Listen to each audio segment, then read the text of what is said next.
Hidden gems in Indianapolis you don't want to miss. Number 1. The ruins. Although the three men statues that make up the ruins aren't actually ancient Roman relics, they have that classical look. They're actually part of what was once a New York skyscraper. Now they sit at Holiday Park in Indianapolis, perpetually holding up a building that's no longer there. After admiring the artistry of the ruins, head to the park's nature center and take a stroll along the trails and boardwalks. The park's open from sunrise to sunset with free access to the ruins and a playground for the little ones. Number 2. Indianapolis Moon Tree. The Indianapolis Moon Tree spent time on the moon as a seed, taken up by Apollo 14 astronauts. It was then returned to Earth, where it has since grown into a 30-year-old sycamore. This is one of 50 moon trees around the country. It resides on the grounds of the Indiana State House in downtown Indianapolis. After viewing this very ordinary, overlooked tree, visit the popular White River State Park and Gardens nearby. The Indiana State Museum and Idyllwild Museum both lie down the block from the State House, so make an afternoon of exploring the entire area. Number 3. City Market Catacombs. What many tourists don't know when visiting Indianapolis is that spooky catacombs lie just beneath the popular city market, a place where artisans, merchants, and food growers unite. Before shopping for some fresh produce for your vacation house or finding a souvenir of your trip, take a tour down below to the historical catacombs, the remains of 19th-century Tomlinson Hall before it burned down. Tours happen on the first and third Saturdays of every month between May and October, with something extra spooky on Halloween. Number 4. Bonge's Tavern. Located roughly an hour outside of Indianapolis in Perkinsville, Bonge's Tavern is a two-story red house with a restaurant inside that's been described as a hole in the wall, but also worth the drive. It's been serving Hoosiers since 1934, according to the sign on the side of the building. When it was a no reservations type of joint, visitors passed the long wait times by starting a tradition of tailgating in the parking lot, setting up their folding chairs and cracking open a cold one. It's been so popular for nearly 90 years thanks to home-style dishes like the Perkinsville pork, a breaded pork loin served with lemon butter, and the Harger duck, stuffed with jalapeno cream cheese, wrapped in bacon, cooked in plum sauce and served over wild rice. Now, Bonge's is reservation only, but the tailgating continues.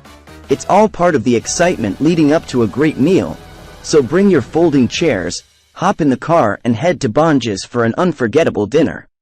Just keep in mind diners need to be over 21. Number 5. Duckpin Bowling in Fountain Square. Duckpin bowling, a game that swept the East Coast in the 1920s and is still popular today, came to Indy in the 1980s, when ex-Navy man Linton Calvert brought it to town. With variations to traditional bowling that make it more challenging than a regular game, such as a smaller ball and narrower pins, his duckpin lanes proved popular. When the historic 1928 Fountain Square building went on the market for sale, the fourth floor contained a bowling alley that had been closed for nearly 40 years and still had its vintage equipment intact. "It's really cool, it's very historic," says Jessica Chapman, director of marketing at Heartland Film.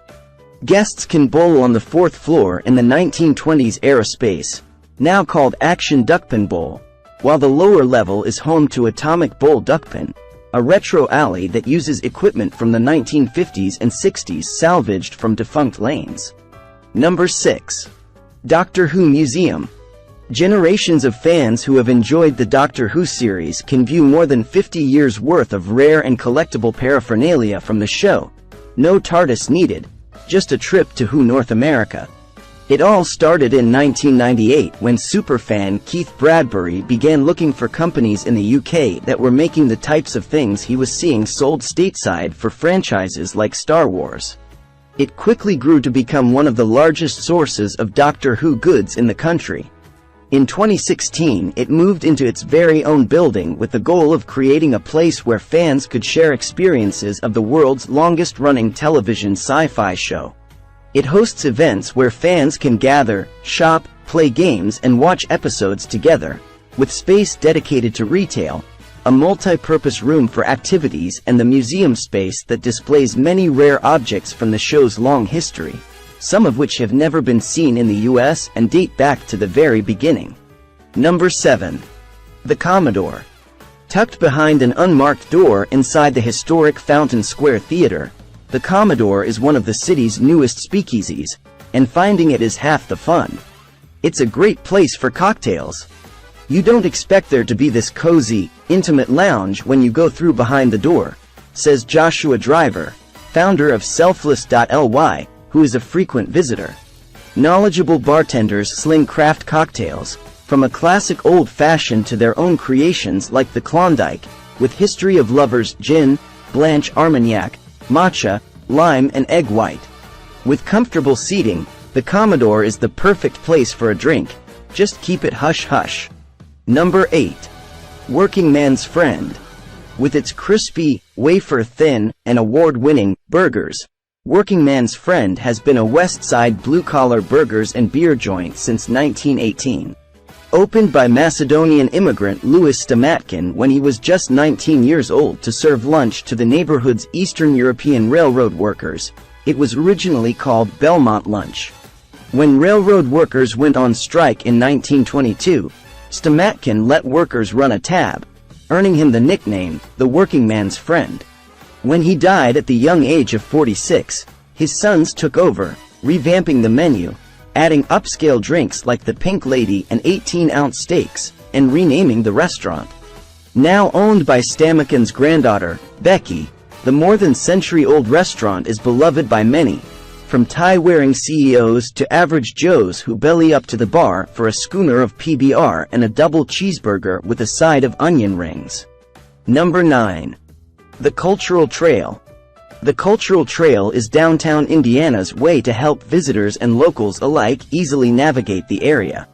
It takes you through 5 historic neighborhoods, greenways, and cultural districts for a unique view of the Indianapolis and easy access to all the best spots. For instance, you can take the trail to the Indianapolis Zoo and White Gardens, and then head to the Indiana State Museum, Indiana History Center, and Indiana State Capitol, where you can view the Moon Tree. Stop for a bite at the Flying Cupcake before continuing on. You can walk the trail or use the Indiana Pacers bike share program. Number 10. The North End. The North End is a restaurant located in northern Indianapolis, away from the lights and hubbub of downtown, in which you can relax with true connoisseurs of both barbecue and bourbon. Memphis baby back ribs, pan-fried catfish, and Texas brisket are some of the more popular dishes, although it's not always about the barbecue. For instance, the smoked portobello sandwich is a local favorite. You can opt for a private dining room for your party or mingle with everybody up front.